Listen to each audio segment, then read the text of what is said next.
Chaim Chaim. Alors ce soir on va parler du Torah Or de Parashat Vayera. Donc comme on a dit tout à l'heure. De quoi? Je vais recommencer. Ouais. Donc le niveau d'Hachem lorsqu'il se trouve dans le monde peut être de plusieurs façons différentes. Étant donné qu'on ramène très souvent quand on parle de Dieu comment est-ce qu'il agit dans le monde. Il peut agir lorsqu'il nous protège, comme par exemple au niveau de Hachem lorsqu'il est dans la Mezouza. Le Shin, le Dalet et le Yud, ça c'est Shakai, c'est le Shomer d'Altot Israël. Il y a Yud Kevavke qui est au-delà du monde. Il y a Elohim lorsqu'il est dans le monde, c'est la nature. Lorsqu'il est Elokenu ou Elokai, quand il est vraiment chez moi. Ou Kel, lorsqu'il est Dieu en règle générale. Il y a Tzvakot lorsqu'il vient faire les guerres. Donc en fait, très généralement, quand on parle de Dieu, comment est-ce qu'il agit dans le monde. Mais qui est Dieu? C'est qui Dieu? Atzmut, c'est quoi? Ça, c'est quelque chose. La question que me posent mes enfants tous les jours. Ouais, ça c'est quelque chose que tu vas voir, c'est pas spécialement évident ni à expliquer, et encore moins à comprendre. Alors on va essayer de voir qu'en fait il y a 3 niveaux qui vont nous permettre d'avoir une certaine compréhension de ce qu'il est ou ce qu'il n'est pas. En fait, vous savez, il y a un petit prédiscours qu'on fait souvent quand on arrive dans une ville qu'on ne connaît pas. Et c'est qu'on dit tout simplement, voilà, sachez que il y avait une fois une personne qui était dans la forêt, il se perd, il cherche, il rencontre un vieux monsieur. Il dit, mais ça fait combien de temps que vous êtes dans la forêt? Il dit, ça fait 20 ans. Il dit, vous pouvez me donner le bon chemin? Il dit, écoute, moi je ne peux pas te donner le bon chemin, mais je peux te dire où ne pas y aller. Parce que ça, j'ai déjà testé. De la même façon, pour comprendre c'est quoi Hachem, c'est qui Hachem, on ne peut pas vraiment dire c'est ça. Mais on peut te dire c'est pas ça. Pour comprendre ce que ça n'est pas. Ça, c'est déjà un certain niveau de compréhension. Après, on va voir qu'est-ce qui fait l'intermédiaire entre nous et Dieu.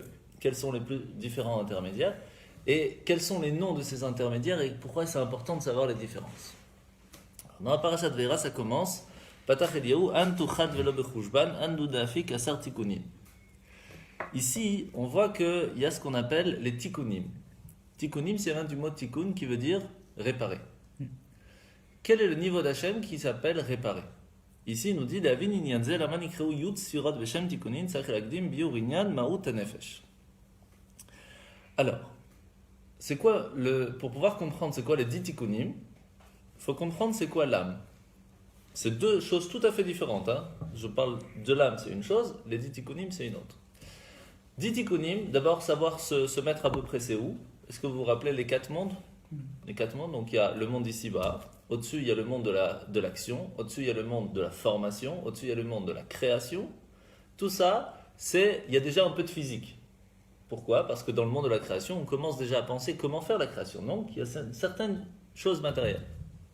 Au-delà de là, il y a ce qu'on appelle le monde de Hatzilut, qui est le monde complètement spirituel. Dans le monde de Hatzilut, il y a 10 forces. Comme dans tous les mondes, il y a 10 forces. Il y a les 3 forces de Sechel, de réflexion. Il y a les 7 forces d'action, de sentiment, etc.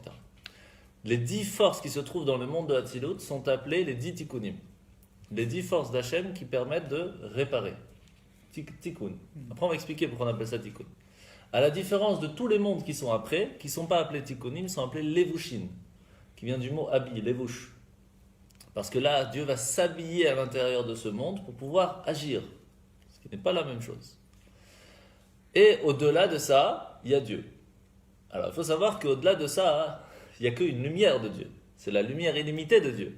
Mais une lumière, c'est pas Dieu encore, parce qu'on vient simplement dire que c'est une lumière, donc c'est pas Dieu. Donc au-dessus de ça, il y a encore des myriades et des myriades de niveaux de lumière avant d'arriver à lui. Mais déjà, essayer de comprendre c'est quoi les différents intermédiaires. Alors, Hachem lui-même, en règle générale, quand on dit Dieu, on appelle Atzmut. Pourquoi? Ça vient du mot Etzem, ça veut dire l'essence même de Dieu. C'est Atzmut. Est-ce qu'on peut vraiment dire un nom sur Dieu? C'est écrit, je n'ai pas de nom. C'est pour ça qu'on l'appelle Hachem, le nom.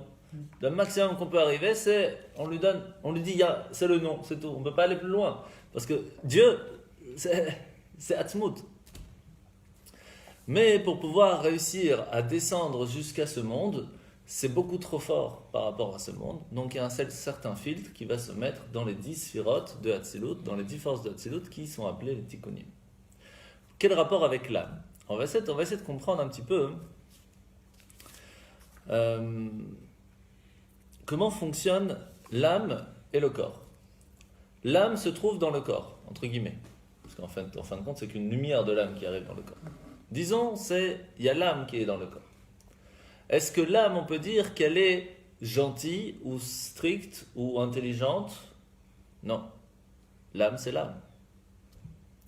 Dans l'âme, il y a une lumière qui va sortir de là, 10 lumières différentes, une qui a un potentiel de réflexion, une qui a un potentiel de développement, une qui a un potentiel de faire des choses, une qui a un potentiel de bonté, une, etc., etc. Qu'est-ce que nous, on utilise? Le cerveau, la réflexion, qui va utiliser, qui va ouvrir, qui va prendre juste cette petite lumière de l'âme qui parle de la réflexion, qui parle de la compréhension, qui va l'ouvrir grâce à notre cerveau. Donc on a 3 niveaux différents en fait. Il y a le Atzmut, l'essence même de l'âme. Il y a le potentiel de l'âme, qu'à l'intérieur de cette âme, il y a un certain potentiel, une certaine petite lumière qui va venir nous donner la possibilité de réfléchir. C'est la force de la réflexion, mais ça reste encore tout à fait spirituel. Et nous, on va l'utiliser grâce à un 3e intermédiaire qui est notre cerveau. Ok? Donc maintenant, la question, elle est, qu'est-ce qui est plus proche de qui? L'âme est plus proche, bien sûr, de sa force. Et la force, elle est plus proche de notre cerveau. Est-ce qu'on peut dire qu'il y a un lien entre notre cerveau et la force de l'âme? Le niveau est très très grand, la différence. Parce qu'on parle d'un potentiel avec quelque chose de physique. Donc c'est 2 niveaux tout à fait différents. Est-ce qu'on peut dire qu'il y a un lien tellement fort, tellement grand entre le potentiel de réflexion et l'âme elle-même? C'est 2 mondes tout à fait différents. On parle ici d'un tout petit potentiel par rapport à la machine. C'est comme si tu me dis, il y a l'ordinateur et il y a le A. Quand tu appuies sur A dans l'ordinateur, le potentiel de faire le A. Le niveau de différence est énorme. Tu comprends? Alors, qu'est-ce qui est lié? Comment c'est lié? De quelle façon c'est lié? Et qu'est-ce que ça nous change? Alors, sur ça, on va voir la différence entre le levouche et le tikkun. C'est quoi un levouche? Un habit extérieur. C'est-à-dire que c'est quelque chose qui n'a vraiment rien à voir, mais qui va permettre de s'habiller, d'avoir une façon de voir différente, de ne pas être nu, d'avoir quelque chose sur nous. Tikkun, c'est différent. Ça peut être un habit aussi extérieur, mais qui va faire un changement chez la personne. Par exemple, lorsqu'on apprend les lois des habits qu'on a le droit de mettre, qu'on n'a pas le droit de mettre, comment on s'habille, etc. Quand on parle d'un homme qui ne peut pas s'habiller avec un habit de femme et inversement, c'est pas traduit par ne t'habille pas, al tilbash, c'est traduit par al tetaken, ne t'habille pas avec le mot tikkun. Pourquoi? Tout simplement parce qu'un homme, quand il va s'habiller avec un habit de femme, il va ressembler à une femme. Donc, il va y avoir un changement chez la personne. Lorsqu'on parle d'un habit qui a du lin et de la laine, c'est pas écrit qu'il ne faut pas être metaken l'habit. C'est écrit qu'il ne faut pas levouche, al tilbash satnez. Il ne faut pas s'habiller avec cet habit parce que la personne ne change pas. C'est juste qu'il a sur lui un habit qui est différent. Mais l'habit ne fait pas un changement chez la personne. Donc là, c'est un problème d'habit. Est-ce que ça fait tellement une différence? Bah oui. Parce que lorsque l'habit fait une différence chez la personne, donc ça a un impact sur la personne. Donc maintenant, qu'est-ce qui est appelé levouche? Qu'est-ce qui est appelé tikkun? Quand est-ce qu'on peut dire que le potentiel de l'âme est le potentiel, est-ce que l'âme, c'est Atzmut, on a dit, c'est le soleil, si vous voulez. Il y a le rayon du ciel qui arrive jusque-là, puis il y a la terre qui va attraper cette lumière pour en faire sortir quelque chose. De la même façon, il y a l'âme, il y a son potentiel qui arrive jusqu'à chez nous. Nous, grâce à notre cerveau et notre certaine marshava, si on veut, avec notre pensée, on l'utilise pour comprendre des choses. Est-ce que notre pensée est appelée un levouche ou un tikkun? Est-ce que la force et le potentiel de l'âme est appelé un levouche ou un tikkun? Alors d'après vous, nous utilisons avec notre cerveau la pensée. Ça, c'est ce qu'on appelle un levouche. C'est un habit. Notre moi, si vous voulez, notre moi personnel, utilisons le cerveau pour penser. Donc on s'habille à l'intérieur du corps pour pouvoir l'utiliser. Est-ce que le corps va faire un changement sur nous? Pas spécialement. Nous, on reste toujours le même. Par contre, lorsqu'on utilise la force de l'âme, ça c'est un tikkun. Parce qu'on peut utiliser par ce potentiel, par cette force, faire une différence. comment on va l'utiliser, et la preuve c'est qu'on a plusieurs niveaux après derrière. Mais par contre, dire qu'on utilise notre âme, ça c'est très loin de ça. Très loin de ça. C'est pour cela qu'en fin de compte, même une personne qui fait les plus grosses fautes, son âme n'est jamais touchée. Parce que c'est un niveau qui est beaucoup plus haut qu'on peut parler. La seule chose qu'on arrive encore de temps en temps à utiliser, c'est le potentiel de notre âme. Mais jamais notre âme. Je disais l'autre jour dans un livre que quand tu te mets vraiment en colère très très fort, ton âme elle peut changer. Ah, ça, on va voir ça. Qu'est-ce que ça veut dire elle peut changer? Je sais pas. C'est pour ça que c'est c'est la ça. question. On est plus soi-même, quoi.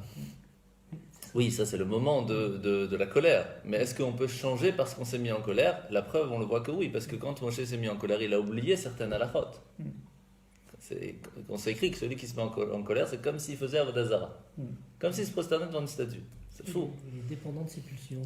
Exactement. Pourquoi? Parce qu'à ce moment-là, il avait un certain contrôle sur les forces de son âme. Il a perdu ce contrôle. Donc maintenant, les forces font ce qu'ils veulent. Et ils sont partis du côté pas bon. Ce qui fait qu'ils ont eu un attache avec quelque chose qui n'était pas bon, donc ont été touchés. Et étant donné que ces forces de l'âme sont appelées tikkun, ils peuvent donc changer, ils peuvent avoir un impact. La personne va changer. Son âme ne va pas changer. Son âme, c'est toujours la même. Ce sera toujours le même soleil. Le soleil ne va pas changer de place. Mais la lumière, quand elle arrive ici, elle peut avoir 10 façons différentes d'agir dans le corps. Lorsqu'on contrôle ces 10 sphérotes-là, on les contrôle et on les utilise comme il le faut, alors elles continuent d'avancer jusqu'il faut. Mais si on bouge avec la colère, alors ces lumières sont coincées ici, sont obligées de passer par là. Et là, c'est pas bon.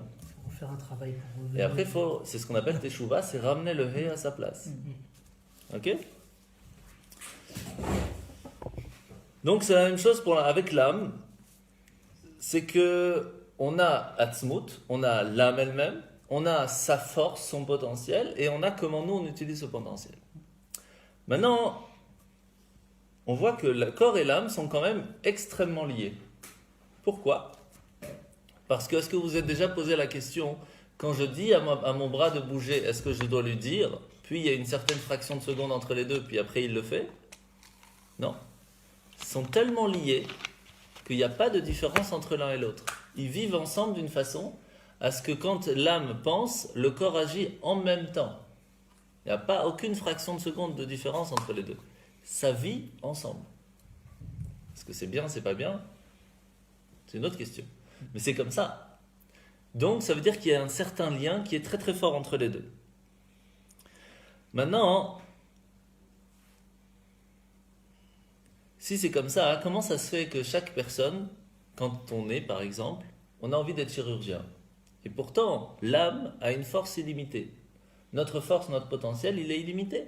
Puisqu'on a une âme spirituelle, il n'y a pas de limite. Comment ça se fait alors qu'il y a des personnes, pour pouvoir être chirurgien, ils doivent faire des millions d'heures d'études pour pouvoir apprendre à leurs mains de bouger d'une certaine façon. Pourtant, le potentiel est chez chacun. Comment ça se fait qu'on n'utilise pas ce potentiel? Si de toute façon, c'est lié de façon 100%. Il suffit de dire au cerveau, je suis chirurgien, je dois faire ce truc, je fais. Pourquoi on doit apprendre à faire? Parce qu'on doit tout simplement développer le potentiel qu'il y a dans la force de l'âme, qui n'est pas tout à fait lié avec le corps. Alors, il est lié ou il n'est pas lié? D'un côté, il est lié de façon extraordinaire. De l'autre côté, il n'est pas du tout lié, puisqu'on ne peut pas utiliser toute sa force. On a tellement... Il y a des couloirs, mais il y a des portes. Ah, c'est ça. En fait, il est lié de façon à ce qu'il existe, que les deux vivent ensemble. Mais à quel niveau? La preuve, c'est qu'un bébé, lorsqu'il naît, il a le même potentiel que quand il va être grand. La même force. Quel est le problème alors? C'est que le corps n'est pas un assez bon réceptacle à ça. N'est pas assez encore développé pour pouvoir recevoir la force et le potentiel qu'il y avait dans l'âme. Et donc, il ne sait pas l'utiliser. Il doit grandir pour apprendre à utiliser ce potentiel. Autant qu'il doit apprendre à marcher, qu'il doit apprendre à parler, etc. Mais pourtant, il a tout en lui. C'est comme si on dit, est-ce qu'un enfant, il a des dents? Bien sûr qu'il a des dents, sauf qu'on ne les voit pas. Ils sont là. Mais on ne les voit pas. Ils vont arriver. Mais comme l'enfant n'est pas prêt à les avoir maintenant, il faut attendre qu'il grandisse. La même chose, est-ce que l'enfant sait parler? Bien sûr qu'il sait parler. Il a le potentiel de parler. Est-ce qu'il sait maintenant tout de suite? Il connaît toutes les langues, l'enfant. Mais il ne sait pas encore les dire. Pourquoi? Parce qu'il n'a pas appris. C'est pourquoi il n'a pas appris. Il n'a pas encore développé la force qu'il a à l'intérieur de lui. Mais ça veut dire qu'en fait, on est tous égaux. On a tous le même potentiel, on a tous la même force. Ça veut dire que tout le monde pourrait devenir chirurgien. Bien sûr. Alors comment ça se fait qu'il y en a qui ont plus de talent à l'un, plus de talent à l'autre? Ça va dépendre d'où vient son âme. Est-ce que son âme, elle est plus attachée à quelque chose de chesed, ou de gvura, ou de chorma, etc. C'est ça qui va faire la différence chez une personne, pourquoi elle a plus de facilité vers ci, ou plus de facilité vers là. Ça, c'est une certaine chose. Maintenant, est-ce qu'on peut dire qu'il y a un lien aussi fort? Parce que là, on a dit qu'entre la force et le potentiel de l'âme avec le corps, il y a un lien très fort. Tellement qu'ils sont très très très très liés qu'il n'y a même pas de fraction de seconde de différence. De l'autre côté, ça reste deux niveaux tout à fait différents. On parle d'une chose spirituelle, une force, un potentiel, avec un corps qui est physique. Donc ça reste deux choses qui sont tout à fait différentes, mais qui sont très liées. Est-ce qu'on peut dire qu'il y a un lien aussi fort entre l'âme elle-même et son potentiel? Le lien est tout à fait différent. C'est deux choses tout à fait différentes. Ils sont très très loin l'un de l'autre. Très très loin. Vraiment. À un niveau complètement différent. Et la preuve,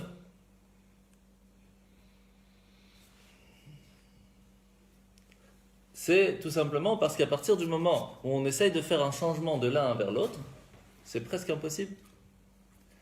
Mais c'est ce qu'on appelle tikkunim. Ça veut dire qu'il y a un changement possible. Il y a quand même un lien qui est possible, qui est là, que sans lui, il n'existerait pas, parce que s'il n'y a pas le soleil, la lumière n'arriverait jamais. Donc il y a un lien, parce que s'il n'y a pas de soleil, il n'y a rien. De l'autre côté, il est tellement loin qu'on se demande, on se pose la question, est-ce que vraiment il y a un lien? Mais on sait qu'il y a un lien entre les deux. La différence, c'est qu'une personne peut très bien penser que son corps réussit à réfléchir sans qu'il y ait besoin d'une âme. Pourquoi? Beaucoup qui pensent. Eh oui, pourquoi? Parce qu'ils ne comprennent pas qu'à l'intérieur du corps, il y a une âme. À l'intérieur du corps, il y a un potentiel spirituel qui leur permet de réfléchir. Pourtant, c'est tellement logique. On voit bien que le corps, quand il part, il n'y a aucune différence 5 minutes avant, 5 minutes après. C'est le même corps, il y a le même sang, il n'y a aucune... Alors c'est quoi le problème? Juste parce que le corps ne bat pas, fais le corps battre. Tu verras qu'il ne va pas se réveiller quand même. Quoi, l'esprit continue. Alors, c'est quoi la différence? Où il y a l'âme, où il n'y a pas l'âme. C'est quoi l'âme? C'est nous. C'est ce nous personnel, ce moi personnel, c'est l'âme. La preuve, c'est qu'on l'a dit 10 fois, quand on va dormir, on peut ne pas dormir toute la nuit, et pourtant le corps s'est reposé, on est crevé quand même. Parce que nous ne sommes pas reposés. C'est qui nous? L'esprit peut penser à autre chose, peut se reposer, mais si nous on n'a pas dormi, si notre âme n'est pas repartie recharger les batteries, on est fatigué. C'est pour ça qu'on a besoin de dormir. Donc, on voit qu'il y a un lien très fort entre le corps et l'âme, qui sont obligés d'être liés à 100%. De l'autre côté, c'est deux niveaux tout à fait différents. Mais entre le potentiel de l'âme et l'âme, c'est un niveau mais extrême. Alors, comment on appelle ça les différences? Le potentiel de l'âme vient s'habiller comme un lévouche, comme un habit dans le corps. C'est comme si on dit à un robot, on a mis une certaine intelligence artificielle. On ne peut pas dire que les deux sont liés à 100%. C'est qu'ils travaillent ensemble. L'intelligence travaille avec le robot, et c'est ce qui fait qu'ils vivent. C'est la même chose, c'est un habit. Le corps est un habit de l'âme. C'est pour cela qu'on dit que les habits de l'âme, c'est quoi? Marshava, Dibur et Maaseh. La pensée de l'homme, la parole de l'homme et l'action de l'homme sont les habits de l'âme. Mais ça reste un habit. Alors que, lorsqu'on parle d'un tikkun, il faut que ça fasse un certain changement. Qu'est-ce qui fait le changement? Alors,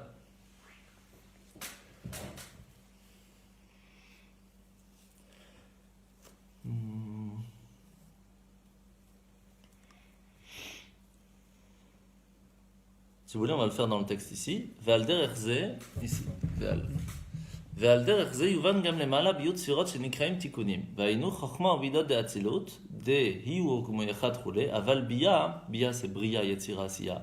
הם בחינת לבושין ממש, ועליהם אמר לבושין תקינן לון. כי הנה אנט הוא חכים פירוש, אנט הוא, דהיינו אור אינסוף, חכים, שנמשך בבחינת חוכמה על דרך במקום שאתה מוצא גדולתו, ועדיין אינו חכים בחוכמה ידיעה, אלא שנקרא חכים לפי שהוא מקור החוכמה.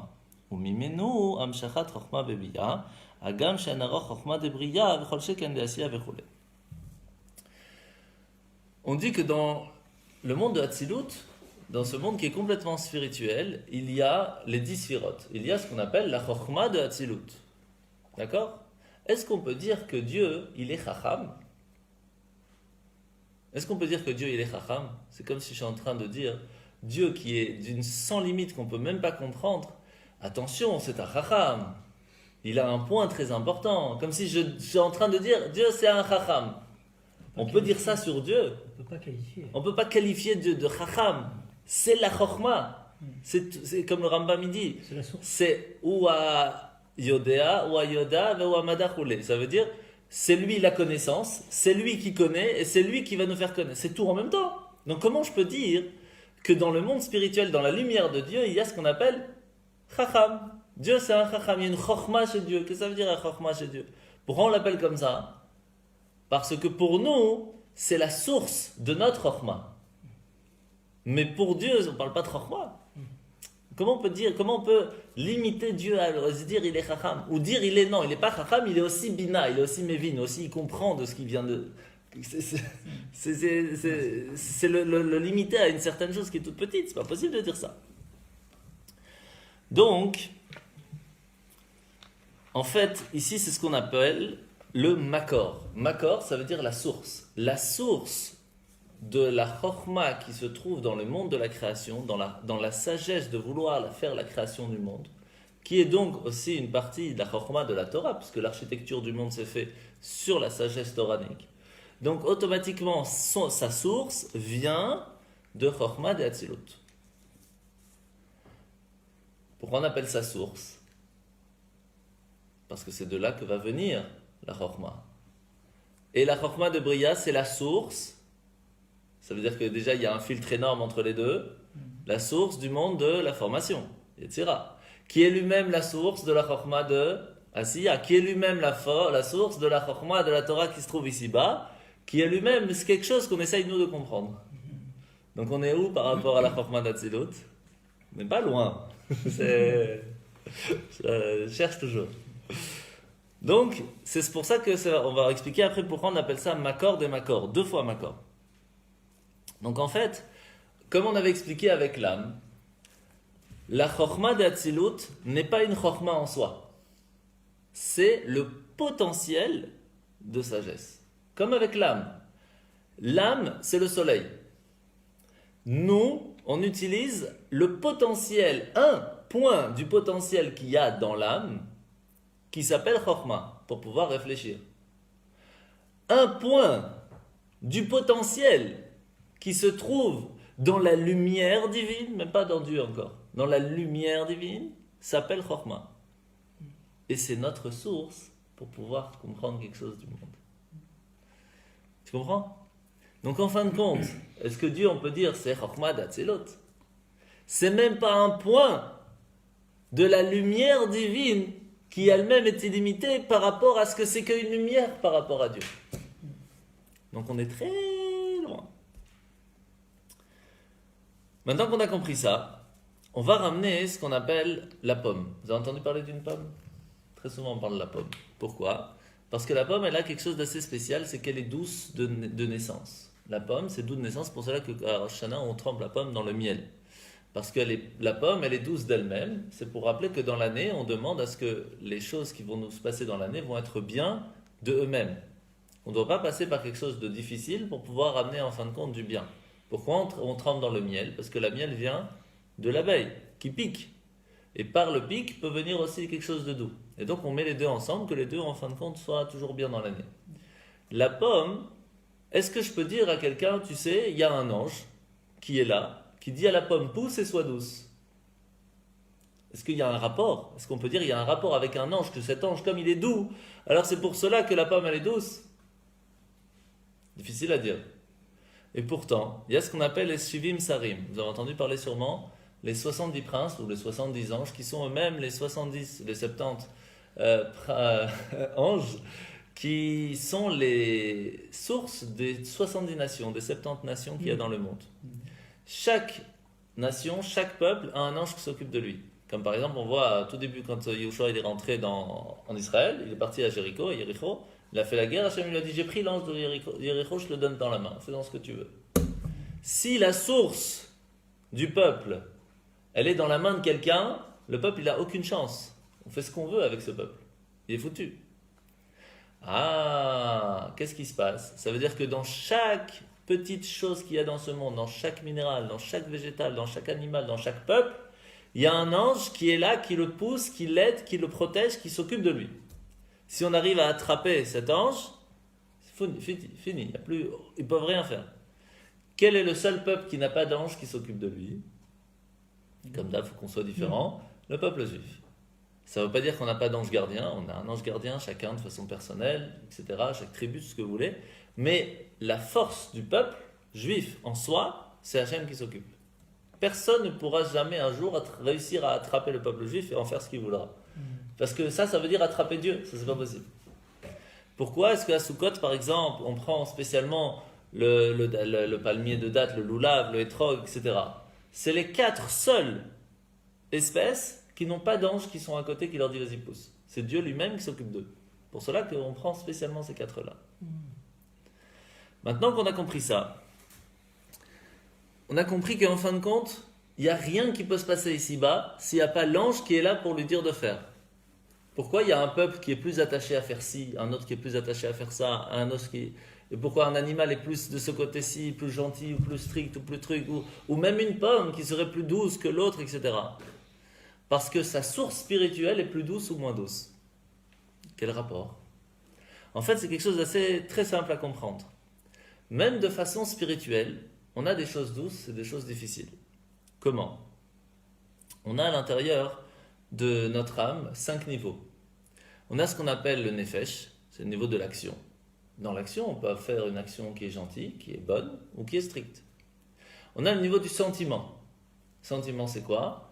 C'est le ruach. C'est quelque chose qui est volatile, c'est un sentiment. Et on peut avoir un sentiment de bonté ou un sentiment de sévérité. On peut avoir le niveau de neshama. Neshama, c'est plus l'intellect. On peut avoir une compréhension de quelque chose qui est très doux ou quelque chose de compréhension qui est très dur. Et après, on arrive à 2 autres niveaux qu'on explique très rarement. C'est le niveau de Chaya et le niveau de Yechida. Le niveau de Chaya, c'est Mesirut Nefesh, aller au-delà de la logique. Et Yechida, c'est l'unité qu'on a avec Dieu, que ça, il n'y a rien qui pourra changer. Ça, c'est le niveau de l'âme, entre guillemets, en soi, qu'il n'y a rien qui peut la toucher. Comme j'ai expliqué, tu peux faire toutes les bêtises que tu veux. Arrive Kippour, le niveau de Yechida, Neila se dévoile, tout le monde est là. Makara. On peut être le pire des pires. Kippour, le Yechida arrive. Rien à faire, tu es juif, rien à faire. Ça montre bien qu'en fin de compte... 19h38. Pardon? À 19h38. Ouais, c'est ça. Ce qui nous montre bien qu'en fin de compte, pourquoi une personne va agir d'une certaine façon, c'est parce que le sentiment était de cette façon, parce que sa réflexion était d'une certaine façon, et parce que sa source de l'âme était déjà comme ça. On voit bien qu'il y a des gens qui ont un potentiel déjà de naissance d'être gentils, d'autres qui sont plus stricts, d'autres qui sont plus les deux ensemble. Il y en a d'autres qui sont plus des gagnants, d'autres qui sont plus, qui se mettent plus, qui laissent les autres faire. Il y a de tout dans le monde. Pourquoi? Parce que la source de leur âme, elle est comme ça. Et donc ça va venir et ça va descendre de niveau jusqu'à arriver même au plus bas. Ce qui fait que la source de la pomme, elle est plus douce parce que l'ange qui s'occupe d'elle, c'est un ange de chesed, de bonté. Et donc cette bonté qui se trouve chez l'ange qui s'occupe d'elle va se transférer dans la pomme et c'est ce qui va lui donner ce goût de bon. Est-ce que ça veut dire que les autres sont pas bons? Non. C'est juste qu'il y a un niveau différent. On sait très bien qu'il y a des choses qui sont très amères et qui sont très bons. Il y en a qui aiment beaucoup, par exemple, l'harissa. Pourquoi? Parce que eux, ils aiment. Étant donné que leur source de l'âme, elle est aussi un petit peu harif comme ça, alors ils aiment tout ce qui les rattache avec ce petit niveau de harif. Il y en a qui n'aiment pas harif. Pourquoi? Harif, c'est un peu pimenté comme ça. Parce que leur source de leur âme, elle est déjà très gentille, très douce, et ça ne leur parle pas. Et donc c'est pour ça qu'il y en a qui aiment plus le thon maillot, d'autres qui aiment plus les légumes, tout simplement. Chacun son truc. Ça dépend les sources de son âme. Est-ce que ça veut dire qu'on ne peut pas aimer le reste? Est-ce que ça veut dire qu'il y a un enfant qui n'aime pas les légumes, on dit « Ah, c'est pas la source de ton âme, ne mange pas ?» Non, pas du tout. Tout est bon. Tant que c'est cachère, c'est bon. Mais par contre, il y a des choses qu'on sera plus attaché, d'autres moins attachés. Maintenant qu'on a compris qu'il y a une certaine source dans tout. J'ai une question. Il y a un lien entre les niveaux de l'âme, les 5 précités et les mondes? Ah oui. On On va en parler. Okay. Donc, qu'est-ce qu'on vient de comprendre pour l'instant? C'est qu'on a ce qu'on appelle, encore une fois, il y a le soleil, il y a la lumière qui vient donner seulement un tout petit point du soleil, qui est très très très très loin, mais qui est en fin de compte toujours lié, parce que si on enlève le soleil, il n'y a plus cette lumière, elle n'existe pas. Puis cette petite lumière va agir dans le monde, mais elle a besoin d'un réceptacle. Ce réceptacle va être un habit de cette lumière. Mais cette lumière-là s'appelle tikkun. Elle vient faire un changement, elle vient agir. Ok? Donc, quel est le niveau? Dieu, c'est Atzmut, c'est le soleil, qui envoie une lumière qui est illimitée, qui arrive s'intégrer dans Atzilut, de 10 différents niveaux, mais à ce moment-là, c'est très loin de Dieu. C'est un tout petit point. Et là, il s'appelle Tikkun. Pourquoi il s'appelle Tikkun? Parce qu'il vient faire des changements dans le monde. C'est lui qui est la source de notre monde. Ok? Maintenant qu'on a compris ça, on comprend pourquoi c'est écrit 2 fois source. La source de la source. Ok, maintenant... Mais ça résout pas le problème de comment tu nommes Hachem. Oui, bien sûr. Alors,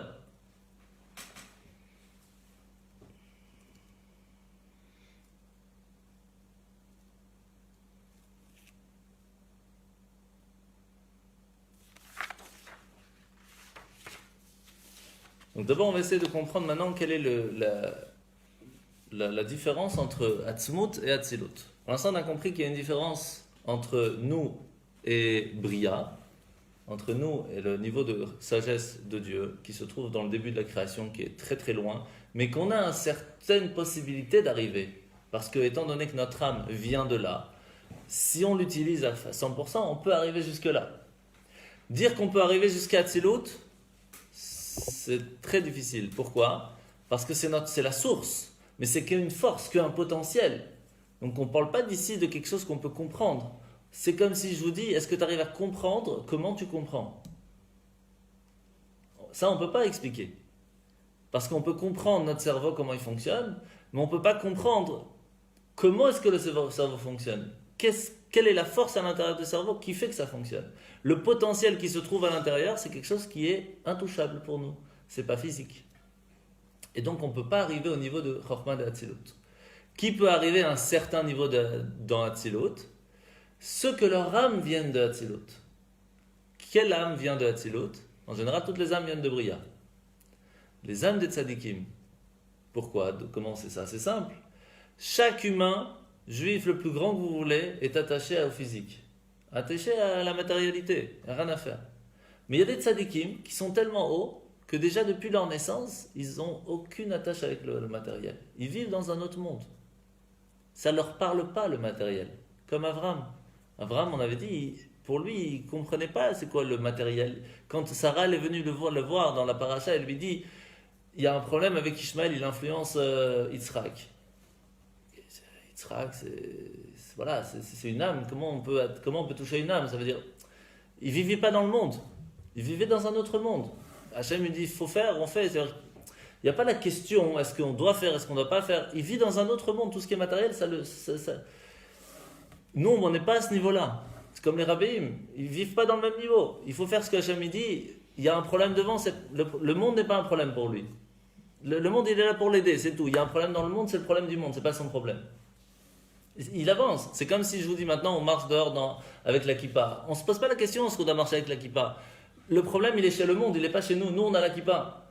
Donc, on a ce certain niveau de se dire, voilà, on vit avec Hachem, c'est tout. Chacun à son niveau. Mais le tzaddik, le corps, c'est simplement un habit pour agir dans ce monde. Et c'est pour cela que le tzaddik, comme on apprend dans le Tanya ces derniers temps, le tzaddik, il est plus fort encore après qu'il est sorti du corps.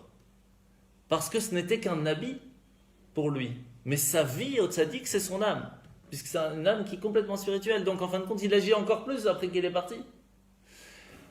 Donc ça, c'est ceux qui peuvent arriver à un certain niveau dans Hatzilut. Mais arriver à Chokhmah de Hatzilut, ça c'est un niveau... Ça c'est hard. Donc maintenant, d'où on apprend le mot de Hatzilut? On apprend de Moshe. Parce que lorsque Moshe il vient voir Hachem et lui dit, tu sais, les Juifs ils me demandent de la viande. Vous savez, ils sont dans le désert et Hachem leur donne la manne.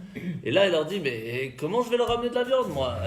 Il utilise le mot Hatzel, Hatzilut. Pourquoi? Parce qu'il dit Hachem, mais moi je n'arrive pas à comprendre pourquoi ils veulent de la viande. Ça me parle pas. Quel rapport tu veux de la viande? T'as de quoi manger, de donner à ton corps pour qu'il survive. Qu'est-ce que tu as besoin de plus? Je vais vous raconter à la yeshiva de Bruno à Paris. Le Rav Nissan Nemanov, donc le père de Rabbi Tché Nemanov de maintenant, le Rabbi disait sur lui qu'au moment de Kippour, à Neila, il était au niveau de Benoni. Vous vous rappelez c'est quoi Benoni? Qu'il arrive à un contrôle total de son Yetzer Hara. On est loin de ça. Donc si lui, c'était qu'au moment de Kippour de Neila, je peux vous dire que nous, on est loin de ça. En tout cas, un jour, les élèves, les Bachorim, ils lui ont dit, on voudrait du beurre le matin pour manger, avec le pain. Du beurre, on va faire du beurre. T'as du pain, t'as de l'eau, du lait, mais en plus. Qu'est-ce que t'as besoin de plus? Du beurre. Allez, à force de l'embêter, ok, du beurre. Il rentre dans la salle du réfectoire un matin, il est devenu fou. Il a vu les Bachorim en train de mettre du beurre sur le pain pour pouvoir le manger. Il dit, mais pourquoi tu dois mettre sur le pain? Tu veux manger du beurre, tu prends un morceau de beurre, tu prends un morceau de pain, tu manges. Qu'est-ce que tu as besoin de mettre sur le pain? Makara. C'est un autre niveau. Ils vivent dans un autre monde. Pas shoot. Le corps n'est pas quelque chose qu'on doit donner à manger pour le corps, mais il est là pour nous permettre de vivre, pour faire des bonnes actions avec notre âme. Tu comprends? On est loin. Nous, on parle de confiture, le chocolat. Ici, on parle... Tu sais ce qu'il faisait? Quand le pain arrivait frais le matin, il le gardait pour le lendemain et il donnait le pain d'hier. Pour ne pas qu'il y ait trop de... Pour ne pas que le bachour, il kiffe le pain. On n'est pas là pour kiffer, on est là pour donner à manger au corps, c'est tout, pas plus. Il ne faut pas chercher loin. Mais arriver à un niveau comme ça, hein, c'est déjà pas évident. Mais ça, c'est pas encore tzaddik. Parce qu'on a encore une certaine pensée vers manger. Le rabbi dormait 2 à 3 heures par nuit. Il fallait donner au corps la possibilité de se reposer, alors on lui donne, c'est tout. On n'a pas besoin de plus. Qu'est-ce qu'on a besoin de plus? On n'est pas là pour le corps.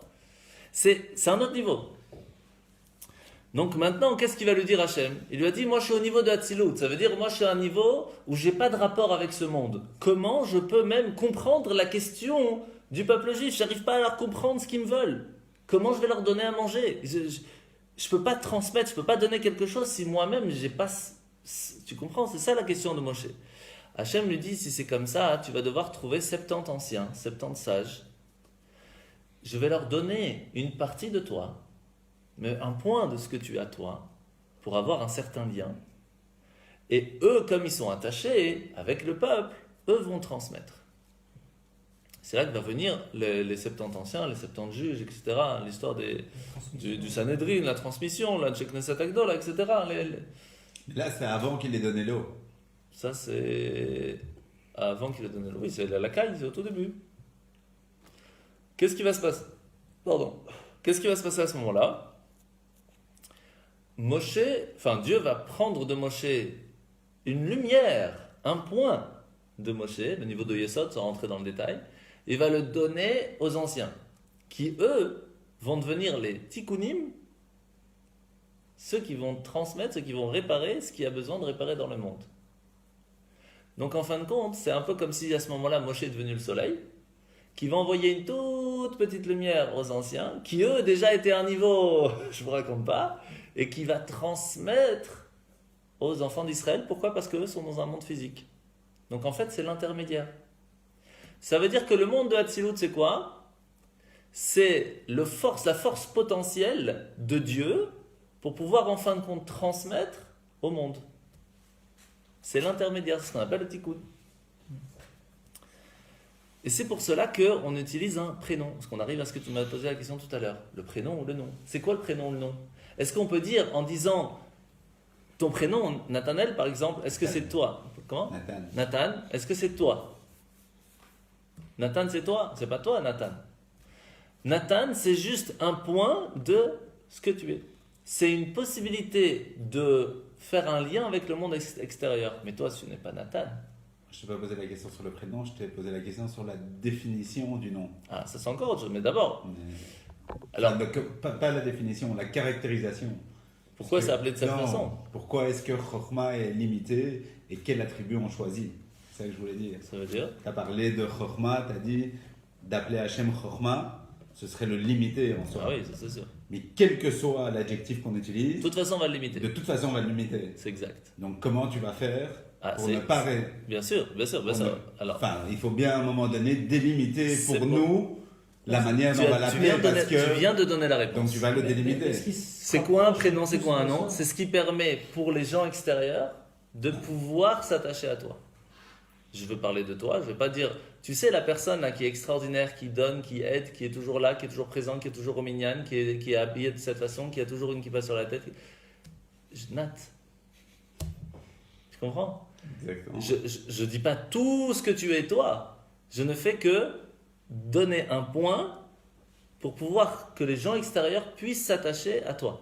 Parce que je me rappelle d'un vieux cours que j'avais fait sur Tfila, où justement il y avait Rav, je sais plus qui, que dans la première bracha de Magen Avraham, Ouais. au moment Agibor à Nora Ve'Alion, et puis il a commencé dans son cours à citer genre 70 autres adjectifs. Ah oui, Et on dit que à une Knesset Agdola, quand ils ont défini. ils ont tout Et enlevé. à ce moment-là, ils ont tout enlevé. Ils ont dit, nous, on va pas aller plus loin que ce que Moshe a fait. Moshe, il a défini Hachem par ces trois-là, donc on l'a délimité par ces trois-là. Tout à fait. Mais toi, tu as donné l'exemple de Chokhmah, alors ça m'a perturbé. Pourquoi Alors pourquoi? Alors d'abord comprendre. D'abord comprendre que le prénom, c'est juste marquer un point. C'est un peu comme si je vous dis, il y a Dieu, d'accord? On va devoir le définir d'une certaine façon, et comme on a dit, on va l'appeler Hakim, qui vient du mot Chokhmah. Ça, c'est la Chokhmah de Hatzilut. Est-ce que c'est Dieu?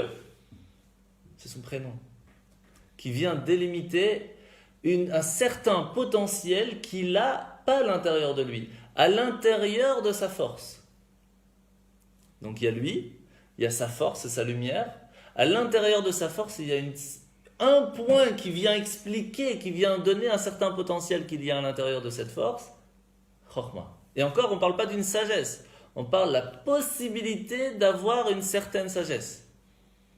La force de la sagesse. Donc c'est vraiment un point. Tu comprends? Ça, c'est ce qu'on appelle Yesh Me'ain. Il y a deux façons comment Hachem crée le monde. Il y a Yesh Mi Yesh et Yesh Me'ain. Yesh Mi Yesh, Yesh ça veut dire quelque chose d'existant, Ain c'est le néant. Le début de la création, il y avait lui. Et il va devoir créer quelque chose d'existant. D'existant pour qui? Pour nous. Mais pour lui, il n'y a rien d'existant autre que lui. Ok? Donc d'abord, même s'il crée quelque chose, ça n'existe pas pour lui. C'est comme si je vous dis, dans le soleil, il y a de la lumière. Tu es à côté du soleil, tu as besoin d'une lumière en plus. Tu es dans le soleil, tu as besoin d'une lumière de plus. On ne parle pas des lumières du soleil lorsqu'on est à côté du soleil. Quand est-ce que la lumière du soleil peut avoir une certaine existence? Lorsqu'on est à 10 millions de kilomètres. Là, on n'est pas à côté du soleil, donc on a besoin d'une certaine lumière. Le rayon du soleil arrive jusqu'à chez nous, nous permet de faire quelque chose. Donc d'abord, il a fallu faire quelque chose qui soit loin de Dieu. Si on est dans Dieu, il n'y a aucune existence possible. Donc il a dû créer d'abord, comme on l'a expliqué la semaine dernière, Chosher. Il a dû créer l'obscurité, ça veut dire créer la possibilité d'avoir un endroit entre guillemets vide de Dieu. Ça, c'est pas évident. Donc il a dû créer Yesh Me'ain. Il a dû créer une certaine existence de rien du tout. Le Aïn, pourquoi on dit c'est rien du tout? Parce que nous, ça ne nous parle pas. C'est pas possible. On ne peut pas parler d'un endroit sans Dieu, parce que de toute façon, ça n'existe pas. Même cette partie-là qui est sans Dieu, entre guillemets, c'est Dieu. Mais il a laissé une petite place pour qu'on ne puisse pas ressentir sa présence. Donc, en fait, il a créé un Yesh, une pointe d'existence, un tout petit point d'un endroit où il s'est caché de façon complète. Est-ce qu'on peut dire ça c'est Dieu, ce petit point? C'est rien. C'est comme si je vous dis, il y a le soleil, tu vas de l'autre côté de la galaxie, et là où vraiment on ne sent plus le soleil, il y a un tout petit rayon qui arrive là-bas. De ce point, on va créer quelque chose. Ce point tout loin là-bas. Étant donné que c'est un lien qui est, comme on a expliqué, avec l'âme et son potentiel, quand l'âme n'est plus là, le potentiel n'existe plus, le cerveau ne peut plus réfléchir. Si Dieu est là, son potentiel de création du monde est là. Si on enlève Dieu, il n'y a plus de monde, du tout. Pour cela qu'on dit qu'à chaque instant, il peut Comme si le monde n'a jamais été créé, parce que si cette lumière se bloque, il n'y a plus rien. C'est pas qu'il y a eu quelque chose et que maintenant ça s'est bloqué. Il n'y a plus. Il n'y a plus de lumière, il n'y a plus. C'est fini. Donc, c'est ce qu'on appelle Yesh Me'ain. Et c'est pour cela que ce point d'existence s'appelle Tikkun. C'est ce qui vient montrer ce qu'il y a derrière. C'est un prénom qui vient montrer ce qu'il y a. C'est comme l'habit qui vient montrer qui est la personne, est-ce que c'est un homme ou une femme. C'est appelé Tikkun. Pourquoi? Parce que cet habit vient montrer qui est derrière l'habit. Cette Chokhmah de Hatzilut vient montrer un point de qui est Dieu. Expression. L'expression, c'est le prénom. Quand on dit Nat, on vient parler de toi. On vient, voilà, maintenant, il faut te connaître. La même chose pour Gérard, etc. C'est le point qui vient montrer qui est derrière la personne. Et c'est ce qu'on appelle Tikkun. Maintenant, est-ce que tous les prénoms d'Hachem sont appelés Tikkun? Nabriot. Est-ce que tous les prénoms d'Hachem sont appelés Tikkun? Tous les prénoms d'Hachem qu'on utilise en règle générale sont appelés Levouch. Ce sont des habits. Parce que tous les prénoms qu'on connaît, ce sont des prénoms qui agissent dans le monde. S'ils agissent dans le monde, c'est qu'ils s'habillent à l'intérieur pour agir. C'est déjà plus un tikkun. C'est comme les anciens qui, eux, vont agir avec la lumière de Moshe. C'est plus un tikkun. Un tikkun, c'est quelque chose qui vient montrer ce qu'il y a derrière, pas ce qu'il y a devant. Tu comprends? Le monde de Bria, le monde de la création, la Chokhmah de Bria, elle est levouche. Pourquoi? Elle reçoit de Hatzilut cette lumière et va agir jusque-là. Hatzilut, il n'agit pas ici. Lui, il est attaché au-dessus. C'est comme si je vous dis, est-ce que le potentiel que votre âme vous donne pour pouvoir réfléchir, est-ce que ce potentiel est appelé un levouche ou il est appelé un tikkun? Ce potentiel que vous avez montre ce qu'est l'âme. Mais c'est qu'un point que ce qu'est l'âme. Mais elle ne fait aucun changement ici avec vous. Elle ne vous envoie que la possibilité d'utiliser, rien d'autre. Et donc, vous utilisez cette force et ça s'habille chez vous. Ça, c'est le levouche. Donc d'un côté, il y a la source, d'un côté, il y a l'expression de la source. Exactement. Exactement. C'est l'expression de la source et ça, c'est le tikkun. Ça, c'est Chokhmah d'Hatzilut. Mais en fin de compte, la Chokhmah d'Hatzilut, est-ce qu'elle peut arriver directement dans Chokhmah d'Ebria? C'est un niveau énorme comme différence. C'est pour cela qu'on a besoin d'avoir ce qu'on appelle le Malchut de Hatzilut. Le Melech, la royauté, c'est quoi? C'est celui qui prend de ce qu'il y a derrière et qui transfère à celui qui est après. Le roi, qu'est-ce qu'il a là comme force? C'est qu'il a tout dans les mains. Donc le dernier niveau de Hatzilut, il prend tout ce qu'il y a avant et il le transfère au niveau d'après. On l'appelle aussi Shrina. Pourquoi Shrina? Parce que Shrina, ça vient du mot Shochen ou Mitlabesh. Il vient et il s'habille vers l'autre. Mais c'est un filtre énorme. Il y a combien de niveaux de Shrina? Il y a plusieurs. Un niveau de Shrina, il y a une grande différence entre quelqu'un qui vient se filtre, il s'installe chez l'autre parce qu'il est devenu plus petit, donc il peut rentrer de l'autre. C'est comme si on prend les chutes du Niagara, on veut mettre dans le verre en plastique. C'est très simple, on fait tout un pipeline comme ça, qui arrive et qui calme l'eau jusqu'à ce que ça arrive tout petit et puis il arrive dans notre verre. Est-ce que ça s'appelle un tzimtzum? Oui, ça s'appelle, on l'a canalisé, on l'a filtré, on l'a mis plus petite. Mais ça reste la même source. Si je vous dis maintenant il y a la chute du Niagara, je dois le mettre dans un dé à coudre. Je peux faire la même chose. Mais si maintenant je veux prendre les chutes du Niagara, je veux le mettre, je ne sais pas moi comment vous dire, dans ma main. Mais là c'est encore autre chose parce que c'est pas possible parce que ça va couler. Si maintenant je veux prendre cette eau là et je veux qu'elle se transforme en pain, ça, c'est plus compliqué. Comment faire? Il faut qu'elle change complètement. Il faut qu'elle devienne quelque chose de tout à fait différent. C'est comme si je vous dis j'allume la lumière, je voudrais que cette lumière, quand elle arrive ici, elle se transforme en coca. C'est pas possible. C'est quelque chose qui n'est pas physique, il faut le transformer en physique. Quand je veux faire un changement si grand, j'ai besoin d'une force énorme. Parce que là, c'est un changement de matière.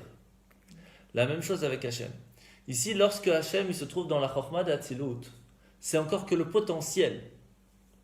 Lorsqu'il va devoir commencer à faire une certaine création, il va falloir faire un changement énorme. Ça, c'est un niveau tout à fait différent. Il va devoir se changer entre spirituel et début de matière. Ça, c'est la force de Malchut de Hatzilut. c'est un changement complet. C'est ce qu'on appelle la Shrina. Pour cela que quand on dit il y a la Shrina qui est avec nous quand on étudie la Torah, quel niveau on parle de Shrina?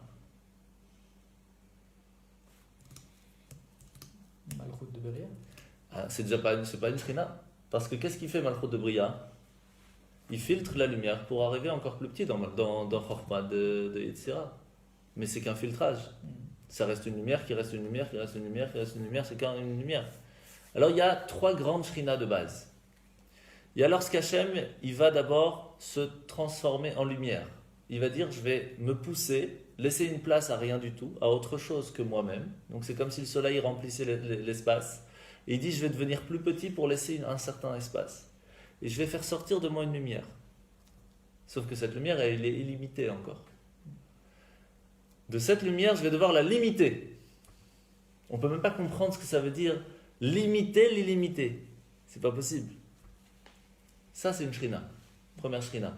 On va limiter quelque chose de limité. Première shrina. Après, cette limite commence. Donc, elle est énorme. D'accord? Elle vient d'être limitée, mais elle reste encore d'un niveau énorme. Et le problème, c'est qu'entre illimité et énorme, on ne comprend pas même si je vous dis le compte en banque de Bill Gates et une carte qui est illimitée, c'est 2 mondes. Il peut être très très très rempli, mais quand c'est illimité, il n'y a pas de limite. Donc on parle de la lumière divine qui est illimitée, qui va se limiter. À quel niveau? C'est difficile qui va donc se filtrer jusqu'à arriver à Atzilut. Et entre les deux, il y a des milliards de niveaux. Je ne vous en parle pas tout de suite. Donc lorsqu'il arrive dans Chokhmah d'Atzilut, c'est encore une lumière qui est filtrée. Donc pour l'instant, tous ces niveaux, ce n'est pas encore des Shrina. Le premier Shrina qu'on parle, c'est lorsqu'il est devenu de illimité à limité. Le point d'entrée, c'est pas Keter? Ah, exact. C'est exact, tout à fait. Avant de pouvoir arriver à Shrina, il doit passer par Keter. Ça, on va en parler un peu après. Donc qu'est-ce qui se passe? Il arrive à Atzilut. Lorsqu'il arrive à Atzilut, il va devoir changer à pas qu'une lumière, mais une lumière créatrice. Donc il a un certain potentiel, mais il n'a encore rien créé du tout. Et là, il arrive dans Bria. Et la dernière Shrina, c'est celle qui est tout en bas de Asiya. Malchut de Asiya, parce que là, on arrive à la plus petite lumière possible inimaginable. Et de là, va devoir créer un monde physique. Nous. Corps et Shrina. Donc ça veut dire qu'on a 3 de base, si vous voulez. Celle qui va limiter l'illimité, celle qui va changer la lumière à une lumière créatrice, donc à quelque chose de plus physique, matériel, et la dernière qui va en fin de compte nous créer. Ok? Maintenant qu'on a compris ça, on comprend quelle est la différence entre les 2 sortes de Tzimtzum. On a le filtre qui est général, comme de Bria, d'Etzira, Asiya, c'est un filtre. C'est comme si je mets dans une lumière, je mets un truc noir. En fin de compte, j'aurai quand même une certaine lumière, mais c'est la même. Il n'y a rien qui a changé. Par contre, quand on parle de Shrina, c'est tout à fait autre chose. C'est une nouvelle chose qui arrive. Est-ce que je peux dire qu'il y a un lien entre la lumière et le coca? On ne peut même pas penser que peut-être il y a un lien entre l'un et l'autre. Pourtant, c'est de là qu'est venu. Et si cette lumière s'éteint, le coca n'existe plus. Donc d'un côté, il y a un lien qui est obligatoire. De l'autre côté, ce lien est tellement loin qu'on ne peut même pas dire qu'il y a un certain lien. C'est comme si je te dis, ton prénom c'est toi. Pas du tout. Ton prénom ne sert que te représenter. Mais s'il n'y a pas toi, il n'y a pas le prénom. C'est comme avec Hachem. La Chokhmah d'Atzilut, le monde d'Atzilut, de lumière d'Atzilut, cette sagesse qui se trouve à l'intérieur, ce potentiel, ce n'est qu'un tout petit point de ce que c'est Hachem. C'est pas comme si j'ai filtré Hachem et je suis arrivé à une certaine Chokhmah, pas du tout. Il y a une certaine création tout à fait à part. Et ça, c'est la même chose avec un petit peu l'âme. L'âme, c'est l'âme. Le niveau de la force potentielle de l'âme, un point de la force potentielle de l'âme qui est la Chokhmah, n'a rien à voir avec l'âme. C'est quelque chose de tout nouveau qu'on essaye de faire créer pour que nous, on ait une certaine attache avec l'âme. Mais en fin de compte, l'âme, ça n'a rien à voir. Mais s'il n'y a pas l'âme, il n'y a pas la Chokhmah. On prend le lien? D'un côté, c'est hyper lié. De l'autre côté, c'est hyper loin. À la différence entre le monde de la création et nous, que là, on est liés complètement. C'est un peu comme, en fin de compte, cette force potentielle de l'âme qui est attachée à notre corps, qui est lié à 100%. Quand il lui dit il faut faire, agir, il agit. Après, il faut l'utiliser, il faut savoir utiliser ce potentiel. Mais là, on est lié complètement. Parce que là, c'est quelque chose qui est qu'un filtrage. Et donc là, on est lié complètement, on vit avec. Alors, la nuit, quand on envoie notre âme se reposer, c'est quelle partie de l'âme qui se repose? Parce que là, ce que tu C'est une expliques, toute petite, c'est une toute petite partie de l'âme, puisqu'en fin de compte, on continue de vivre. Sauf qu'on vit de façon à ce que le corps n'arrive pas à agir. Et encore, parce qu'il y en a qui agissent, parce qu'il faut quand même respirer. Il y en a qui ont ce qu'on appelle le sommeil qui n'est pas bon, parce qu'ils ne respirent pas bien, il y a des problèmes dans la connexion entre l'âme et le corps. Et il y a ce petit niveau-là de l'âme qui va rester à l'intérieur de nous. Il y a une grande partie qui va remonter, qui va recharger les batteries. Quel est ce niveau de l'âme? C'est difficile à dire. Parce qu'en fin de compte, à l'intérieur de nous, on a 5 niveaux. 2 niveaux qui sont rarement ouverts chez nous, Chaya et Yechida, qui sont très rarement ouverts. Quand on est réveillé, on en a 3 qui sont ouverts, la réflexion, le sentiment et l'action. Les 2, réflexion et sentiment, très souvent sont en sommeil quand on dort. Mais on continue de réfléchir.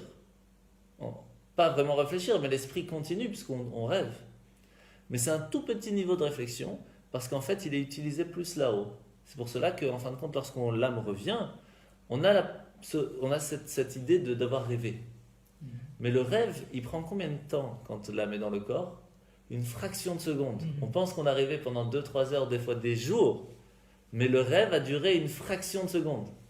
Parce qu'après qu'elle est revenue, elle a beaucoup d'informations, l'âme, et elle essaye de faire passer de l'information au corps. Mais si le corps il est assez fort spirituellement, il reçoit l'information, et de façon très claire. C'est pour ça qu'il y a des gens qui arrivent à voir des choses dans le futur, dans leur rêve, parce qu'on voit des choses quand on est là-haut.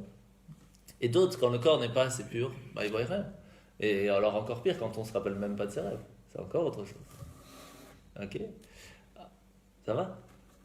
Après, est-ce que ça veut dire que tous les rêves veulent dire quelque chose? Oui et non.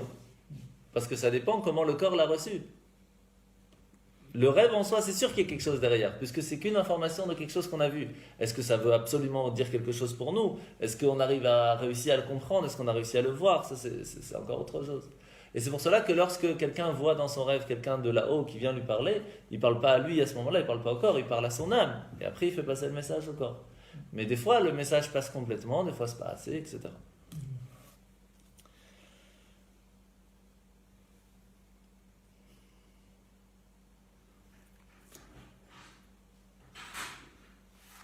C'est pas bien de ne pas se rappeler de ses rêves?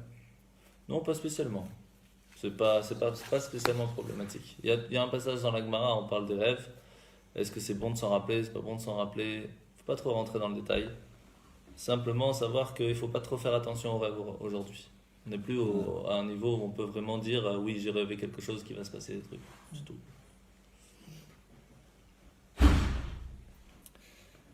Alors.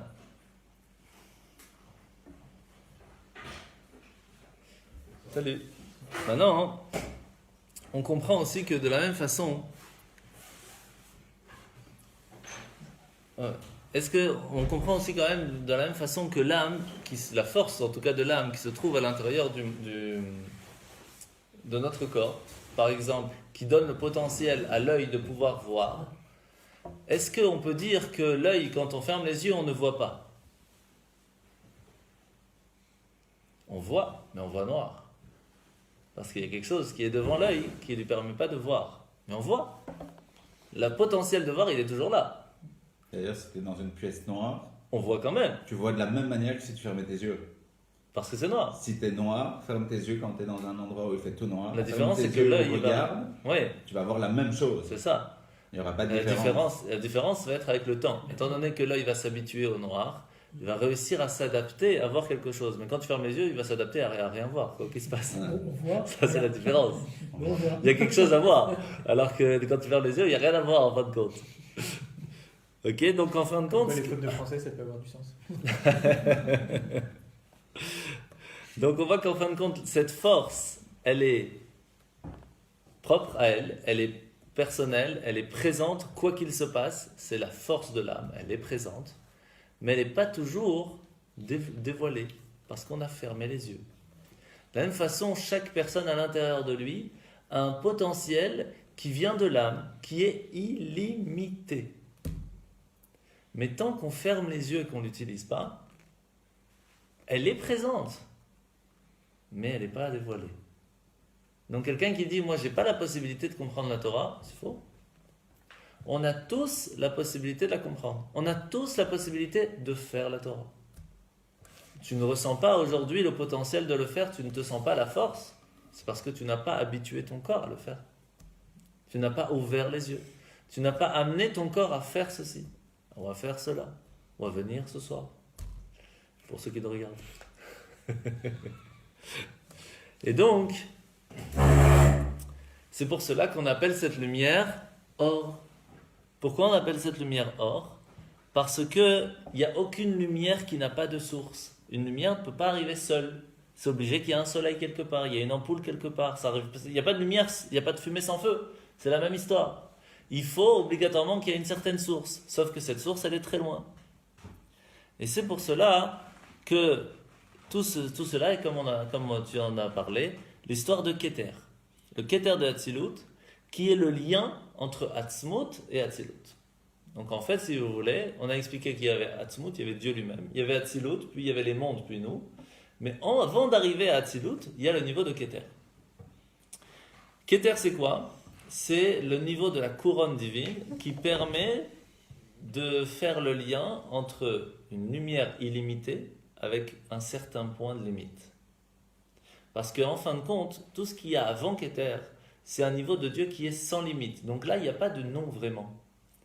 Il y a un certain nom quand on parle dans la Kabbale, on appelle ça Igul Agadol, puis après il y a le Kav.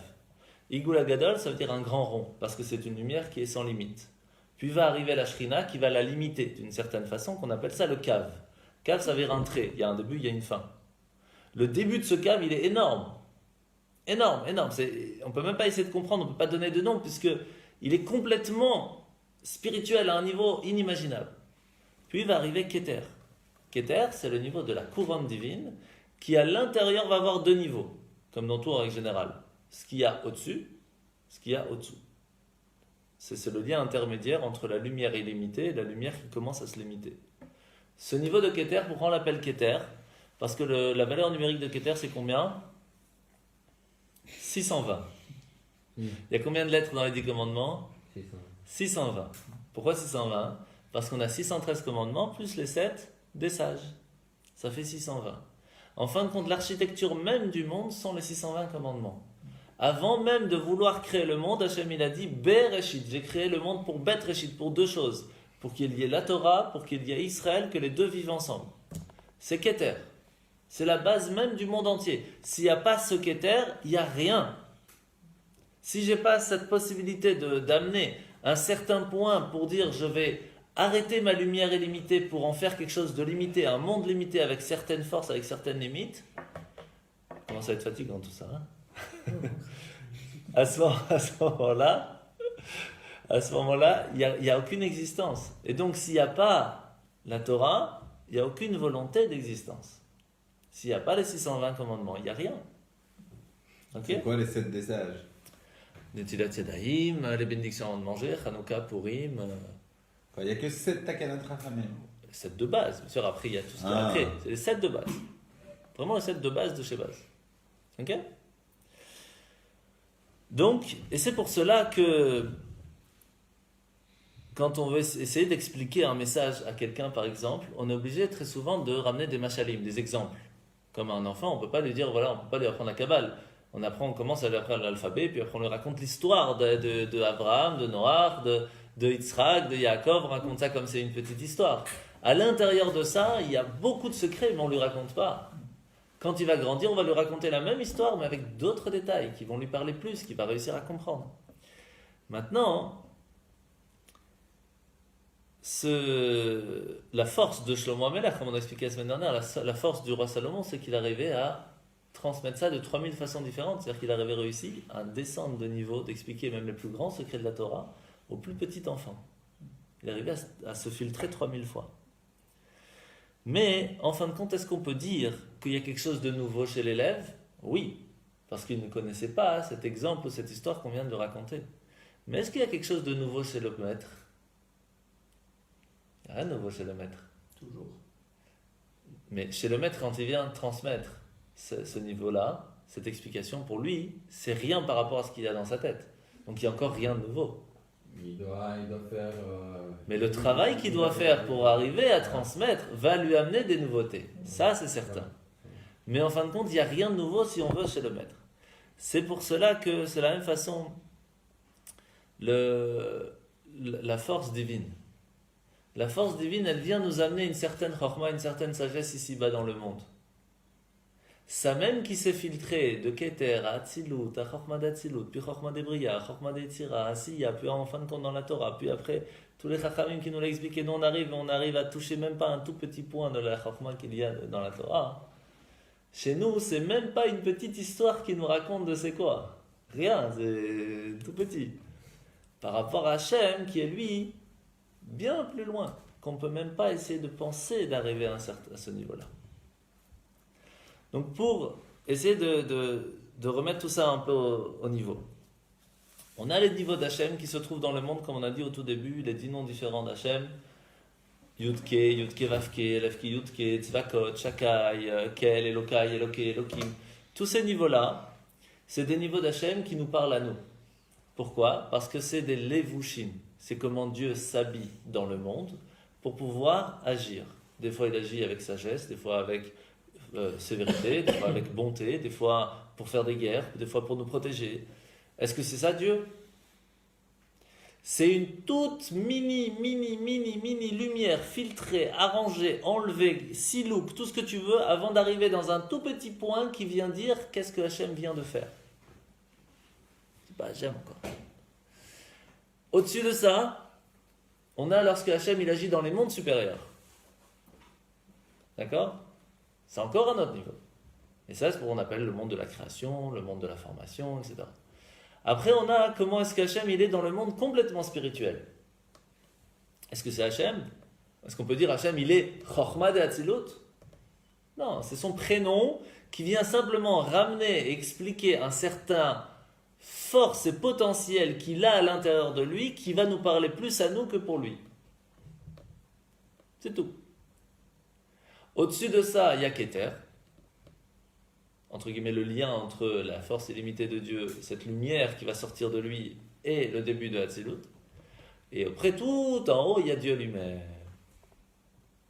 La même chose par rapport à notre âme, la même chose par rapport à chaque chose qui se trouve dans le monde. Chaque pierre, chaque minéral, chaque végétal, chaque animal, chaque humain, chaque juif, l'homme chané, chaque petite chose qu'il y a dans ce monde existe en soi par une source spirituelle. Cette source spirituelle, si elle est plus chesed, elle va recevoir plus de chesed, plus de douceur. Si elle est plus gvura, elle sera plus stricte. Est-ce qu'on peut s'attacher à ça ? C'est juste un potentiel qui, lui, ne fait que ramener un certain point qui vient de sa source elle-même. Et lorsqu'on arrive dans sa source, c'est encore qu'une petite source, encore un petit point par rapport à Hachem lui-même. Mais donc, du coup, est-ce que la matière existe ou pas ? D'après toi ? Non. Alors, oui. En tant qu'expression. Ça veut dire qu'en fait, Hachem, il te dit, j'ai fait ce qu'on appelle un siloukaor. Ça veut dire, j'ai coupé ma lumière. J'ai pas filtré ma lumière. J'ai coupé ma lumière. Je l'ai enlevée complètement. J'ai laissé une place vide sans lumière de Dieu. À l'intérieur de ce vide, j'ai créé un monde qui va être plus limité, qui va exister. Pour Dieu, on n'existe pas. On n'est rien. Mais pour nous, il nous permet de nous sentir exister sans qu'on puisse être sûr que ce soit lui qui soit notre source d'existence. Une existence temporelle, en fait. De toute façon. Assujetti au temps. Mais ça, c'est parce que nous, on est attaché à cette limite de temps, à cette limite d'endroit. Pour Dieu, il n'y a pas de limite de temps, de toute façon. Il a mis, c'est comme si, on te dit, il y avait, l'espace était rempli de lumière. Il a dit, je vais faire une sorte de bulle comme ça, où dedans la lumière ne passe pas. C'est pas que la lumière est filtrée. La lumière ne passe pas. Au niveau du dévoilement. Oui. Au niveau du dévoilement. Tu imagines, il y avait l'espace, pour te donner une idée. Il a fait une bulle dans cet espace, que la lumière divine ne passe pas, comme si elle est vide. C'est difficile de comprendre ce que ça veut dire vide, parce que si c'est vide, il n'y a pas de lumière, il n'y a pas d'obscurité. Il n'y avait rien dedans. S'il n'y a rien, il n'y a pas de noir, il n'y a pas de blanc, il n'y a rien. C'est la première question qu'on te pose avant de apprendre la Kabbalah à 40 ans, c'est essaye de t'imaginer dans une pièce où il y a le néant. C'est-à-dire quoi le néant ? C'est-à-dire que c'est ni noir ni blanc. Et tu n'y es pas, parce que si tu y es, alors ça veut dire qu'il y a une certaine place. Et s'il y a une certaine place, ça veut dire que tu la limites. Donc, Le néant. On ne peut pas comprendre, ça veut dire quoi le néant? C'est un trou Il n'y a noir. pas des étincelles dans toute matière. Mais si c'est le néant, il n'y a pas d'étincelle puisqu'il n'y a pas de matière. Ok. C'est le trou noir. C'est le trou noir. Et ça, c'est quelque chose qu'on ne peut pas comprendre. Dans ce vide qu'il y a, dans le vide de Dieu, dans ce rocher, il va y mettre une certaine lumière. Il ne va pas s'y mettre lui, il va envoyer une petite lumière. Cette lumière, elle était trop grande quand il a commencé la création du monde. C'est pour ça qu'il va la cacher pour les tzadikim, quand il y aura Mashiach. Cette lumière, il l'a cachée aussi où? Dans la Kabbale de la Torah. Lorsqu'on étudie, on arrive à faire ressortir cette lumière. C'est pour ça que quand on apprend la Kabbale, on a cette âme qui dit je kiffe. On ne sait pas pourquoi, mais on kiffe quand on apprend la Kabbale. Et pourtant, des fois, ça ne change rien dans la vie de tous les jours, mais on kiffe. Et dans cette lumière-là, il va d'abord la cacher, il va la filtrer. Il dit c'est pas possible, c'est trop grand encore. Et il va filtrer pour arriver à un certain niveau de dire cette lumière va devenir physique. Je vais pas créer un monde que de lumière. C'est pas ce que je veux. J'ai déjà un monde de lumière. J'ai pas besoin de ça. Donc je vais d'abord créer un monde plus physique, mais rempli de lumière. Et va créer les anges. Mais les anges, il s'est rendu compte que même s'ils sont physiques, ils sont quand même lumière. Ils font rien d'autre que ce que la lumière lui demande de faire. Donc il dit créer quelque chose de physique, mais qui en fin de compte ne fait que ce que je lui demande, ça ne change rien. J'ai déjà de la lumière, parce que j'ai besoin de quelqu'un de physique qui m'amène de la lumière, j'ai pas besoin de ça. Donc il va aller encore plus bas, il va créer des âmes, puis il va créer des âmes encore plus basses, etc. Il va arriver à faire un monde physique complet, où il va y créer quelque chose à l'intérieur, avec plein de petites choses, il va créer un humain. Il va dire, tu sais quoi? On va faire quelque chose de tout nouveau. Tu vas avoir la possibilité d'avoir en toi une lumière de moi, une partie de moi, toute petite, même pas c'est une petite lumière qui va descendre jusqu'à chez nous. À l'intérieur de cette lumière, je vais te donner un potentiel, une force énorme, un truc génétique énorme, mais à toi de voir si tu vas l'utiliser ou pas. Et je vais t'expliquer. Tu vois tout ce que tu as devant toi, tout est bon pour toi en tant qu'homme physique et pour ton âme en tant qu'âme spirituelle. Mais ce fruit-là, c'est pas bon pour ton âme et c'est pas bon pour ton corps. Ça même que tu vas réussir à ne pas le manger et en même temps à manger d'autres choses, va me montrer à moi que même dans un endroit où il y a de l'obscurité, on peut y amener de la lumière. Et ça, c'est quelque chose de nouveau.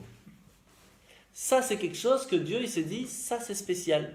Ce monde est différent de tout ce que j'avais créé avant. Mais il va quand même manger le fruit interdit. Depuis ce jour-là, qu'est-ce qu'on avait expliqué? Le mal s'est trouvé à l'intérieur d'Adam.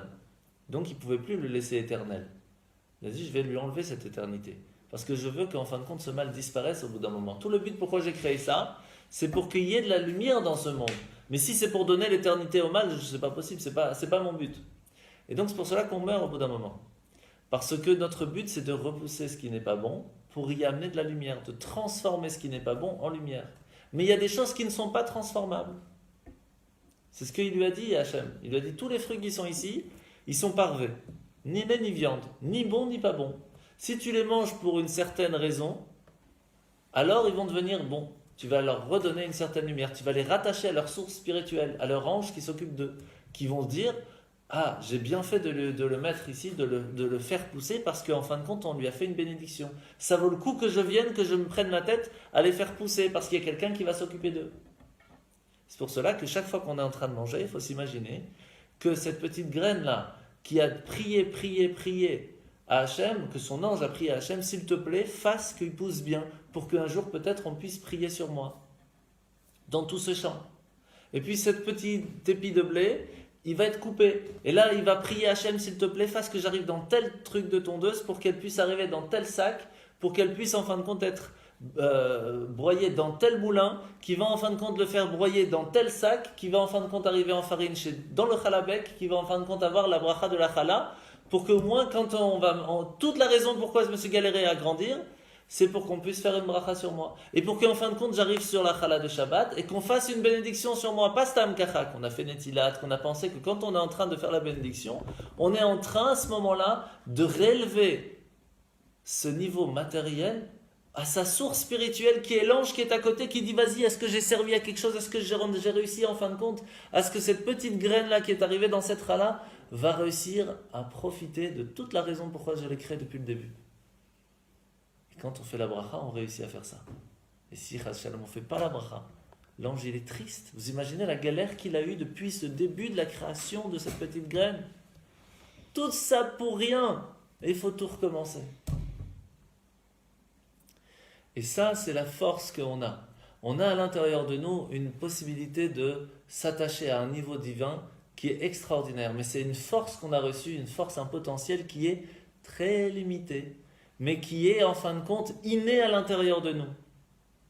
Un lien à 100%. C'est juste un filtrage. Ce qui veut dire que plus on se grandit, plus on utilise sa force et son potentiel. Mais au maximum qu'on peut arriver, c'est à un certain niveau. Le niveau qui est au-dessus, on ne peut pas y arriver. Et Hachem, il nous dit, si. Pourtant, ce n'est pas possible. C'est qu'est-ce qu'il y a dans Keter qu'il n'y a pas dans Chokhmah de Hatzilut. Quelque chose qu'il n'y a pas. Chokhmah, c'est quoi? C'est une compréhension. Une certaine force potentielle de compréhension de j'ai compris, donc je fais. Au-dessus de là, il y a ce qu'on appelle le Ratzon Hashem. La volonté. La volonté n'est pas spécialement avec une certaine compréhension. Lorsque quelqu'un veut quelque chose, il veut. Si tu lui fais ce qu'il veut, tu fais sa volonté, donc tu t'attaches à lui-même. Pas à sa compréhension. Tu t'attaches à lui. Lorsqu'un enfant écoute ce que son parent dit, il le fait parce qu'il lui a dit, parce qu'il le veut. Il n'y a pas ici de compréhension, je fais parce que j'ai compris. Là, c'est toi qui fais pour toi. Quand tu fais parce que lui veut, tu t'attaches à lui, pas à toi. Lorsqu'on fait la volonté d'Hachem dans les 620 commandements, on s'attache au Keter. On s'attache à Dieu lui-même, à ce niveau de lumière qui est sans limite. Parce qu'à ce moment-là, on fait la volonté d'Hachem. C'est pour cela que la différence entre choisir, entre étudier, comprendre la Torah et faire la Torah, c'est quoi le plus important? C'est faire. Parce que quand tu fais la volonté d'Hachem. Tu t'attaches à un niveau beaucoup plus long, beaucoup plus grand, même que Chokhmah d'Hatzilut. Il faut faire, Pachout, il faut faire. Et c'est pour cela que le Rabbi a toujours insisté, quelqu'un qui n'a pas mis de tefillin, tu lui mets les tefillin. Mais il ne va rien comprendre, il n'a pas fait netilat, il n'a rien. On t'a demandé quelque chose. Tu mets les tefillin, il s'attache au niveau de Keter. Il n'y a pas de différence ici de compréhension, de pas de compréhension. Il est pur, il n'est pas pur, il a le droit, il n'a pas le droit. Il s'est attaché à la volonté d'Hachem. Il a fait ce que Dieu veut de lui, c'est tout. On est au niveau de Modéani ici, on est avec Hachem direct, il n'y a pas de question. Ça, c'est la force, la différence entre la Chokhmah d'Hatzilut et Keter. Et il faut s'attacher à Ratzon Hachem. Et il n'y a pas de secret, surtout ce Shabbat qui est Shabbat mondial. Si vous pouvez amener quelqu'un à faire Shabbat un peu plus, à faire le Kiddush, qui comprend pas, il faut faire. Vous savez, il y a une grande question qui se pose dans la paracha. Abraham, il ramène des gens chez lui, il leur dit, mangez, c'est gratuit. Comment ça c'est gratuit? Dieu m'a envoyé ici-bas pour vous donner gratuitement de la nourriture dans le désert. Mon but c'est que vous puissiez manger tranquille. Ah, c'est magnifique, mais il faut que je te paye quand même. Ah, écoute, si tu penses que c'est moi qui t'ai donné, alors tu me payes. Facture dans le désert, un verre d'eau, ça coûte cher. Et là, c'est le repas tranquille. Si par contre tu es d'accord que c'est Dieu qui m'a envoyé ici, tu as juste à lui dire merci à lui, c'est tout. Il y en a que peut-être ils ont vraiment dit merci à Dieu que tu as envoyé Abraham de façon avec le cœur. Ça, c'était joli. Sûrement. Mais est-ce qu'il n'y en a pas quelques-uns qui ont dû dire « Ah bah, je ne vais pas payer les factures, je te dis merci, Shalom à l'Israël ». Sûrement. Est-ce que ça valait quelque chose alors? Ben oui. Pourquoi? Parce qu'ils l'ont fait. Ah, exactement. Parce qu'à l'intérieur de chacun de nous, on a une lumière divine qui s'appelle la Neshama. Cette Neshama est attachée à la volonté divine, à Dieu. Lorsqu'on fait ce que la Neshama, qui est une partie de Dieu, veut, on la réveille et on s'attache à elle. Et si on s'attache à notre Neshama, on ne s'attache pas seulement à la force de notre Neshama, on s'attache à la Neshama, qui est lui-même une partie divine, automatiquement on s'attache à Dieu, puisqu'on a fait sa volonté. Et donc, c'est cette histoire de kfiyat datit, j'oblige les gens à devenir religieux. C'est pas qu'on n'oblige pas le problème, c'est pas un problème d'obliger. On rappelle à la personne qu'à l'intérieur d'elle, il y a une partie divine. et simplement en lui rappelant Meletef. Parce on la rattache avec sa source, tout simplement. Chaim, chaim. Chazak Baruch. D'accord.